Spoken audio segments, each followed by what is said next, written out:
Hi, good morning.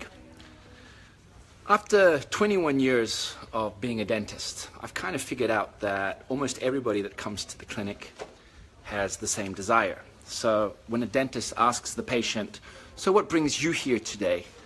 It's kind of a redundant question. We have 32 teeth in our mouth, and there's a bunch on the bottom, a bunch on the top, and they work in between each other to chew. They help us with phonetics, they help support the TMJ, the most important element in our smile. And that means that there's 32 minimally potential problems that can happen in a patient's mouth.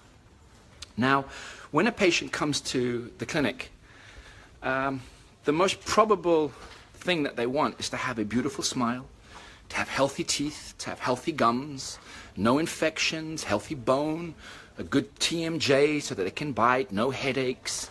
They want to have healthy gums, be able to brush their teeth comfortably, no bleeding, no pain. They want to have white teeth, not too white. They want to have a natural architecture to that.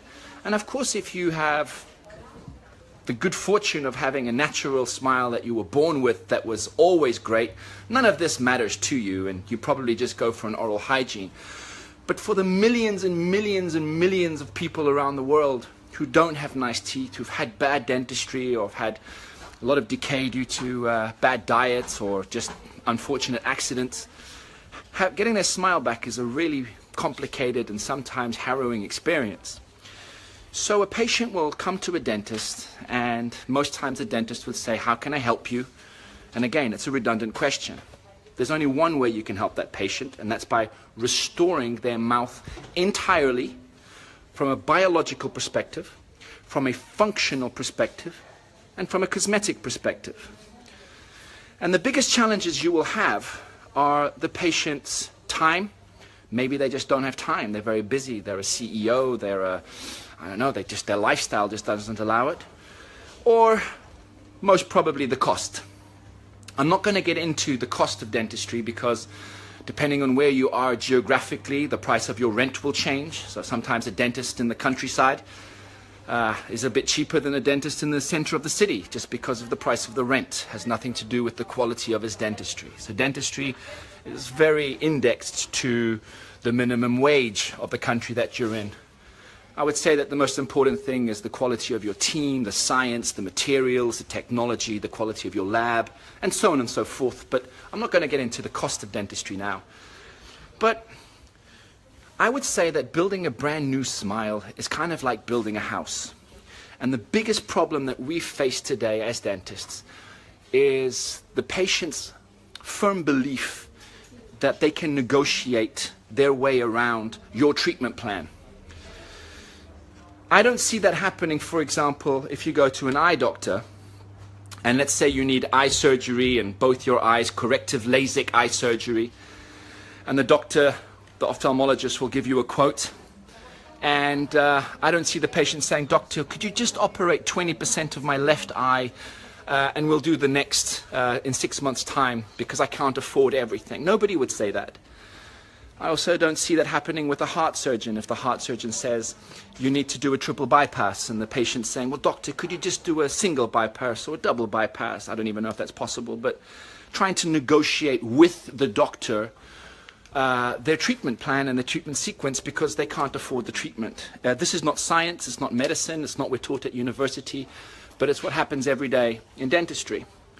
So I like the metaphor that building a smile is like building a house. Nobody needs a window, nobody needs a door, nobody needs plumbing individually. What you need is the whole package. What you need is the comfort, the security, and the safety of a home. And in order to build that, you are going to need those infrastructures, you're going to need the wiring, you're going to need the plumbing, you're going to need the walls, the ceiling, and then of course you want to make it look nice as well. And that's kind of what it is when we build a brand new smile. We have to make sure that there's no infections, not just on one tooth, on all the teeth. We have to make sure the gums are healthy, not just one tooth, all the teeth, and there's 32 of them. We have to make sure the occlusion is good, that the vertical dimension is stable so that all your muscles and the TMJ is comfortable. That takes a lot of science and time, not just on one tooth, but on all of your teeth. We have to make sure your chewing capacity is good, not just on your left side, but on the right side, on both sides, at the back and at the front. And then we want to make your smile look nice. We want you to be able to feel comfortable when you look in the mirror. Not just one tooth, all your teeth. How many teeth can you see in a smile? Sometimes 20, 22, 26.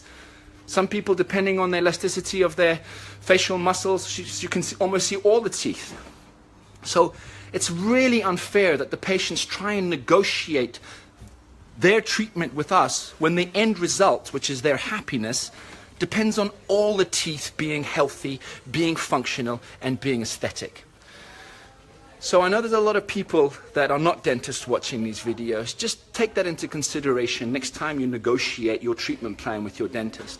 Your dentist is not responsible for the problems that you have, but he is responsible for solving them and trying to keep you happy. So remember, building a beautiful smile is like building a beautiful home.